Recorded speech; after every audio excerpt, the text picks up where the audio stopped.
Hi again, everybody. It's Ms. Corcoran, and we're going to go through Chapter 7, Cellular Respiration and Fermentation. This discussion will include sections 1 through 4, which are cellular respiration only, and there'll be a separate lesson for fermentation. So let's get started.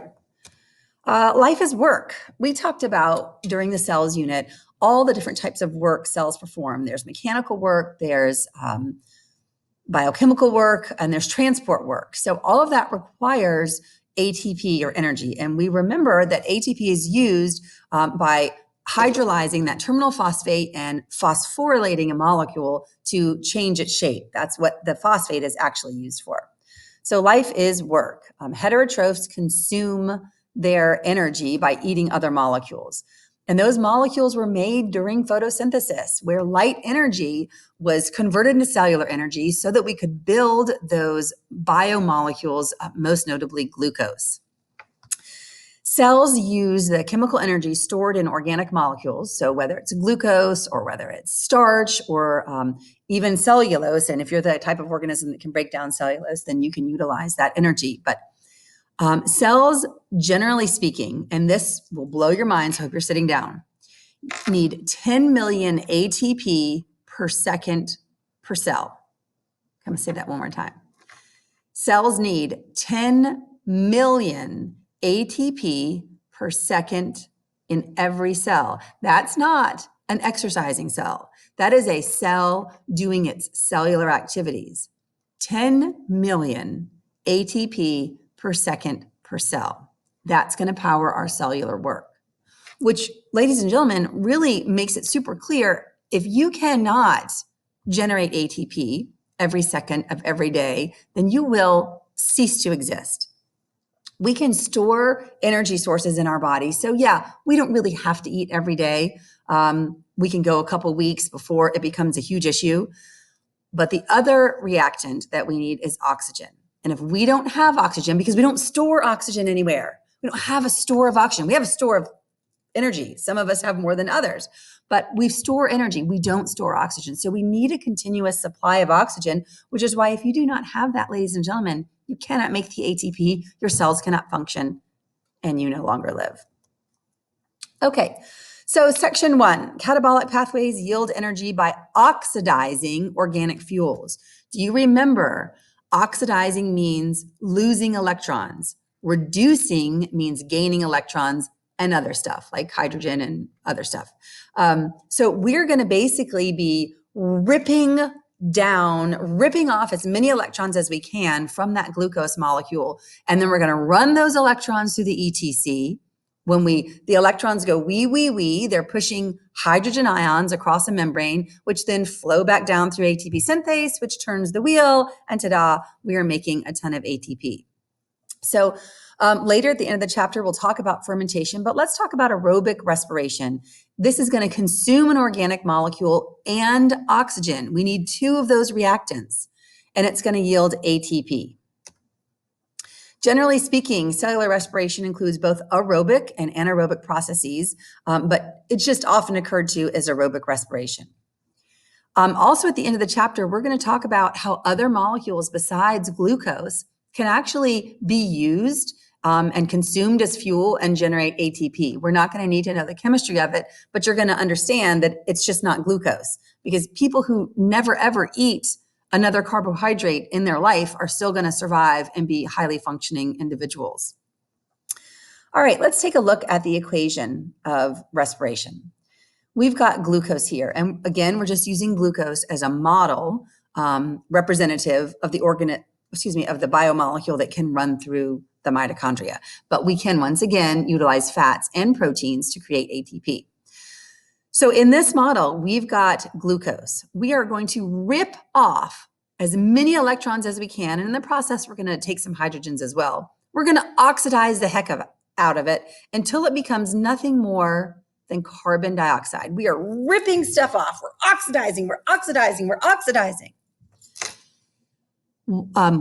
Oxygen, on the other hand, is going to gain something.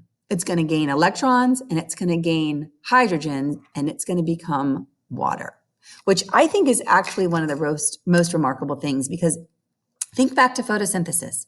The very first thing that happened, obviously, was light energy excited the electrons and they jumped up. But at PS2, how did we replace that lost electron when that chlorophyll was oxidized? We split water through the process of photolysis and we created oxygen. So if that was really early in photosynthesis, really late in cellular respiration, we're going to do the exact opposite. We're going to take oxygen and we are going to reduce it to form water. So if you think about photosynthesis and respiration, they really are a beautiful yin-yang of one another. And I really think it's super remarkable that just about the first thing we do is we split water, we make oxygen. And in cellular respiration, just about the last thing we do is we reduce oxygen and we make water. Something to think about because it's super cool. All right, so basically we are going to harvest the energy via NAD+. This is our electron carrier. You need to know that in photosynthesis, NADPH is our electron carrier, but NAD+ is our electron carrier, the main electron carrier in cellular respiration, and it becomes reduced and gains an electron and a hydrogen, and it becomes NADH. Think of it as the server carrying the tray, and it's carrying the electrons. Where's it going to go? It's going to go straight to the electron transport chain and dump them in there. So NADH passes electrons to the ETC, and I want you in your head, whenever you see the three letters, ETC, I want you to think ATP. As the electrons go wee down the ETC, they're pumping those hydrogen ions into the inner membrane space, and then they're going to flow out through ATP synthase. It's really quite literally the exact same way we create ATP in the chloroplast. So nothing really new there. Again, this is the preview. Our three parts, we talked about them in the last video. We've got glycolysis, we have the Krebs cycle, and we have the ETC. So glycolysis right here breaks down glucose into two molecules of pyruvic acid or pyruvate. You're going to just need to know that. Then we're going to oxidize pyruvate. So we're ripping off electrons in something called the citric acid cycle, which is also known as the Krebs cycle, and that occurs in the matrix of the mitochondria. And then the ETC gets kind of a new fancy name. We're going to say oxidative phosphorylation accounts for most of the ATP synthesis. That's another fancy name for the ETC. Remember how we could refer to the ETC in the chloroplast or the thylakoid as photophosphorylation. Remember, to phosphorylate something means to add a phosphate. So oxidative phosphorylation means that all these electron carriers are being oxidized as those electrons jump to the next electron carrier, to the next, to the next, to the next, all the way down the ETC. Okay, when you see the PDF of this PowerPoint posted, I definitely recommend that you watch this 4-minute video or animation of cellular respiration, but I'm not going to show you that right now. Okay, throughout your book, glycolysis is color-coded in blue. Your pyruvate oxidation is orange, which really, this doesn't look like orange to me. It sort of looks like, I don't even know what color, but it doesn't look orange. And oxidative phosphorylation is purple. So this is the diagram we drew yesterday. This is the diagram you absolutely unequivocally have to know by heart. Okay, in glycolysis, step 1, glucose turns into pyruvate. There are actually like 10 steps of this. We don't need to know that. We're very big picture. We need to know glucose turns into pyruvate, makes a little ATP. We're going to rip some electrons off, give it to our electron carrier. Who's going to take them where? To the ETC. Okay, you can see that NADH is going to go all the way to the ETC, assuming there's oxygen. That pyruvic acid is going to enter into the matrix. Before it enters the citric acid cycle, we're going to oxidize it a little bit, which means we're going to rip off electrons, and it doesn't show that here, but there are some electrons that are removed that will go to the ETC, and we're going to get rid of a carbon in the form of carbon dioxide. And then the not 3 molecule, but 2 molecule compound is going to enter the citric acid cycle, where we are completely and totally oxidizing this molecule, and then ultimately regenerating another one, and in the process making a whole ton of NADH and FADH2 electron carriers who take it to the ETC. Do not be thrown off by this word, oxidative phosphorylation. It's electron transport. The word chemiosmosis, I think it's really a terrible word because osmosis means diffusion of water, but chemiosmosis refers to protons. So if you think like chemicals, I don't know, chemiosmosis, it's just simply the protons going from high to low through ATP synthase. That is what chemiosmosis means. And we are making a whole ton of ATP through oxidative phosphorylation. And you can see that the ATP made here is made through something called substrate level phosphorylation. And we're going to realize what that is in just a second. Okay, so oxidative phosphorylation accounts for almost 90% of the ATP generated by cellular respiration. Let's go back to this picture. Look at our little stars here. ATP, ATP, ATP. So much ATP is made at the ETC. But again, we're making small amounts in these two processes. What does it mean to make ATP through substrate level phosphorylation? Okay, we've got an enzyme here. We have some sort of substrate. Well, actually, our substrate is ADP plus some molecule that was lucky enough to have a phosphate on it. And all this enzyme is taking the phosphate from the green dot and putting that phosphate on ADP, which is going to turn it into ATP. And then, of course, the substrate no longer having the phosphate is also going to change shapes. Okay, that's all it is, substrate level phosphorylation. We do not have protons flowing through ATP synthase and turning the wheel of ATP synthase, slapping phosphates onto ADP. That's not what's happening here. We have an enzyme that goes, oh, you've got the phosphate, now you have the phosphate. That's all it is. Okay, it takes it from one molecule and gives it to another. And it makes a very small amount of ATP that way. So substrate level phosphorylation is when the enzyme takes a phosphate from one molecule and gives it to ADP. Okay, this is section 2, glycolysis. Once again, this is the first step in harvesting the energy stored in glucose. We are oxidizing glucose here, and glycolysis, in your head, you can say glycolysis, but don't leave this classroom and say that, because lysis means to split, and glyco, obviously, is anything associated with sugar. It literally means sugar splitting. It's going to break down our glucose into 2 molecules of pyruvate acid. The net yield is 2, and 2 ATP and 2 NADH. And glycolysis is going to occur whether or not oxygen is present. So if here's your overall diagram, this is glycolysis. This diagram right here shows the fact that there is an energy investment. We do have to use a little bit of ATP. We use 2. We yield 4 ATP, but our net gain is only 2 because we can't count the 4 we gained because we had to invest 2. It'd be like saying, here's $2. Oh, look, I just made $4 from your $2, but you really aren't getting, well, never mind. That really just actually was a terrible example. Please just erase that from your mind. So we're investing a little bit, we have a payout, and we're making a little bit of NADH. Also, we are creating pyruvate. Okay, section 3. What happens to that pyruvate?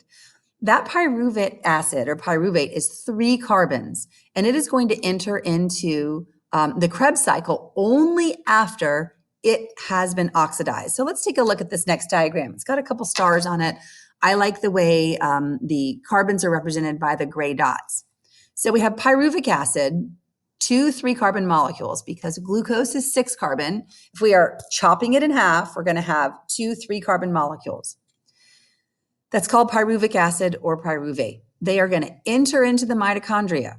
Before pyruvic acid can go into the Krebs cycle or the citric acid cycle, we are going to oxidize it, which means we're going to rip off some electrons.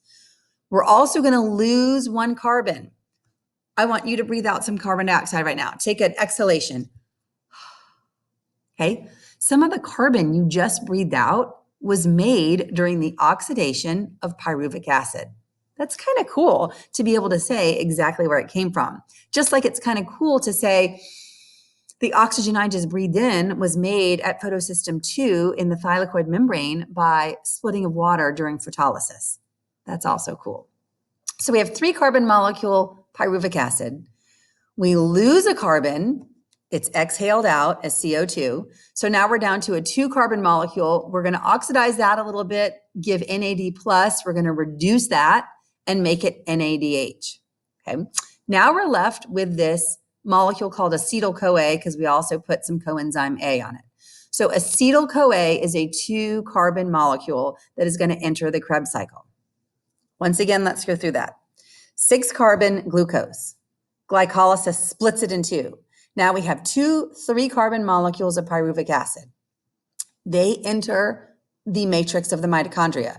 We're going to oxidize that. We're going to breathe out some CO2. We're going to slap on a CoA. So now we have 2 molecules of acetyl-CoA, which each have 2 carbons each. All right. This is what happens in the Krebs cycle, also known as the citric acid cycle. That 2-carbon acetyl-CoA enters into the Krebs cycle. Okay, what it doesn't show is that it has to combine with something. Exactly like the Calvin cycle, there has to be a molecule that it's going to combine with that will ultimately have to be regenerated in order to accept another molecule of acetyl-CoA. During the Krebs cycle or citric acid cycle, we're going to oxidize this molecule. We're going to breathe out more CO2. We're going to rip off some electrons, and we're going to make a little bit of ATP by substrate level phosphorylation.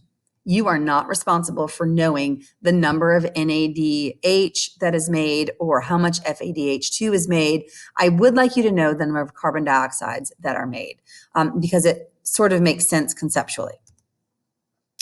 Okay, so the citric acid cycle is also known as the Krebs cycle. This is the complete and total breakdown of pyruvate to carbon dioxide. So right back here, that acetyl-CoA is going to join the cycle by combining with oxaloacetate. Do you remember that that's a 4-carbon molecule? We saw that in C4 plants in photosynthesis near the end when we were talking about adaptations in little hot climates, where certain plants, the C4 plants, create an intermediate molecule and then shuffle it to a different cell in order to undergo the Calvin cycle to prevent water loss. Kind of cool. Anyway, oxaloacetate is the molecule right here that's not listed that acetyl-CoA joins with. It's a 4-carbon molecule. 4-carbon acetyl-CoA plus 4-carbon acetyl oxaloacetate plus 2-carbon acetyl-CoA yields 6-carbon citric acid. Okay, it has 7 steps. We don't really care about all those 7 steps. It's a lot. You don't have to know that. What do you need to know about the citric acid cycle? Let's go to the big picture first. Yeah, this is an awful picture, isn't it? Here's what you need to know. I've circled it in this slide. Your 2-carbon, 1,2-carbon acetyl-CoA enters the cycle. It's going to join with 4-carbon, 4-carbon oxaloacetate. 2-carbon and 4-carbon makes 6-carbon citrate or citric acid, which is how it gets its name. So I circled this. You need to know for sure these molecules. Do you need to know all these other molecules? No way. That's just yucky and too much. What do you need to know about the citric acid cycle? You need to know that NADH is made because we're oxidizing the molecule and we're ripping electrons off. You also need to know that FADH2 is made, also an electron carrier because we're ripping electrons off. And we're going to make a teeny tiny little bit of ATP through substrate level phosphorylation. I'm going to move my picture over there. Okay. Once again, what do you need to know? 2-carbon acetyl-CoA joins 4-carbon oxaloacetate. Yeah, that's a big mouthful, but you need to know that word. To create 6-carbon citric acid. Then over a series of steps, that citric acid that has 6 carbons is going to return back to 4-carbon oxaloacetate. What happens to 2 carbons? Well, we breathe them out again. We make carbon during the oxidation of pyruvic acid. We make carbon dioxide again during the citric acid cycle. So every time you exhale CO2, you know exactly where it was made. CO2 has nothing to do with the electron transport chain at all. So we're making CO2 right here at the oxidation of pyruvic acid. And we're making CO2 right here when we have 2-carbon-acetyl-CoA plus 4-carbon-oxaloacetate makes 6-carbon citric acid. How do we get back to 4-carbon-oxaloacetate? We breathe 2 carbon dioxide out and we take a bunch of electrons off and some hydrogen. So pretty cool. All right, I put a couple stars here. Except for the numbers of NADH and FADH2, you need to know this slide. I have inserted these 2 words here from the other slide that you need to know. Acetyl-CoA combines with oxaloacetate to form citrate or citric acid. 2 carbon dioxide are removed to get us from 6-carbon citrate back to 4-carbon oxaloacetate. We also take off a bunch of electrons and give it to our electron carriers, NADH and FADH2, and we make a teeny tiny little bit of ATP through substrate level phosphorylation. Okay, now for the big show. Oxidative phosphorylation, chemiosmosis, all of this stuff is going to couple the ETC to ATP synthesis. This is actually going to be the easiest part of the PowerPoint because you already know about this. You know, as the electrons go wee down the ETC, they are actively transporting protons somewhere, which will then passively fall out through ATP synthase, turn the wheel, and crank out a whole ton of ATP. So that's easy. The ETC is located on the inner membrane. So here's our mitochondria. We drew in the first thing. Your inner membrane is where the ETC is. And the fact that the inner membrane is folded again and again and again provides more surface area for membrane, which provides more potential surface area for ETCs, which ultimately will result in more ATP. So these carriers alternate reduced and oxidized states. Remember, if something gets reduced, it gains an electron. So the electron reduces something and then it jumps off and oxidizes it and reduces the next thing and jumps off and oxidizes it, reduces the next thing. As they go wee down the ETC, their final, this is where I get choked up, the final electron acceptor in the whole chain of the ETC is oxygen. We remember, and you can see right behind me, we got Mr. Electronegativity himself, the rock, right? Oxygen is so electronegative. Oxygen is so attracting to electrons, it can't help it. So oxygen is basically the magnet. Those electrons are falling, going wee down the ETC, rolling towards oxygen. They're like, oxygen, I'm coming for you. I'm coming. Because the oxygen can't help it. It's just pulling the electrons. So as the oxygen pulls the electrons down, it's going to grab a couple waters and it's going to, a couple hydrogens, and it's going to form water. So the very first thing we did in photosynthesis was split water to make oxygen. The very last thing we do here in the ETC is we take oxygen and we reduce it to make water. That's unbelievably cool. All right, here's your oxidative phosphorylation. They put this big picture right over this Christ bend right here, but here's an up close of it.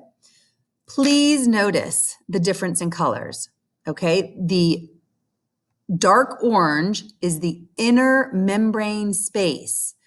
The light orange or light yellow is the matrix. So you can see very clearly that as the electrons are delivered by NADH and FADH2, they're dropped off and they go wee, and they land on oxygen, which is going to grab some hydrogens and leave as water. Okay. As they go wee, we're actively transporting and shoving hydrogen ions into this inner membrane space here, and they all want to get away from each other. So they're going to flow out through ATP synthase, turning the wheel, phosphorylating ADP to ATP. So the ETC is coupled with chemiosmosis, which is the passive transport of protons going from high to low, turning the wheel. All of this together is considered oxidative phosphorylation. This is the oxidative part. They should really call it redox phosphorylation because this NADH is oxidized, this electron carrier is reduced. That gets oxidized when that gets reduced. That gets oxidized when that gets reduced. That gets oxidized when that gets reduced. That gets oxidized when that gets reduced. This gets oxidized when oxygen gets reduced. Okay? So that's the oxidative part. This is your chemiosmosis part. As the hydrogens flow down through ATP synthase, and all together, this is oxidative phosphorylation. It is really, really, really important that you understand that the protons actively transport from the matrix to the inner membrane space, and then they come flowing out through ATP synthase. Take a look again at my diagram. Actually, let me just go to my image mate. Our electron transport is going to shove protons this way, and then they're going to flow back that way. Okay, so we are creating a proton gradient in the inner membrane space, but they're going to flow back through here to make ATP in the matrix.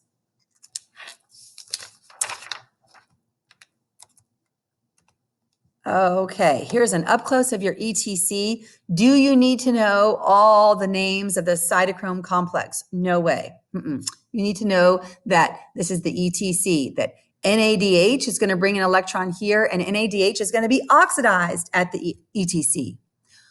NADH is reduced in both glycolysis, and NADH is reduced in the oxidation of pyruvic acid, and NADH is reduced in the citric acid cycle. So we do a lot of reducing of NADH. FADH, on the other hand, is only created in the citric acid cycle. Okay, the final electron acceptor, so here are your electrons, they get dumped off and they go wee, wee, wee, wee, wee, wee, wee. They land on oxygen because it's so electronegative, which are going to grab a couple of hydrogens and leave as water. Okay, that's unbelievably cool. This right here, ladies and gentlemen, is why you die during suffocation. Okay, if you don't have oxygen, you don't have that magnet to pull all the electrons down, your ETC doesn't work. If your ETC doesn't work, what are you not making? ATP. You got it. All right. This is in red, pretty much every word of it, and you need to know it. It's everything we've just talked about.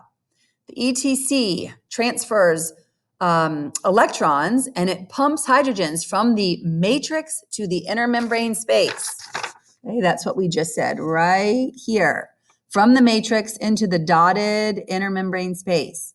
And then they're going to flow back into the matrix through ATP synthase. That is an example of chemiosmosis and how a proton gradient or hydrogen gradient is used to drive cellular work. Here's an up close of that. Here is your matrix. Here is your inner membrane space. What's not pictured right here, imagine the ETC where the protons are being shoved, actively transported up into the inner membrane space where they flow down through ATP synthase where we can phosphorylate ADP.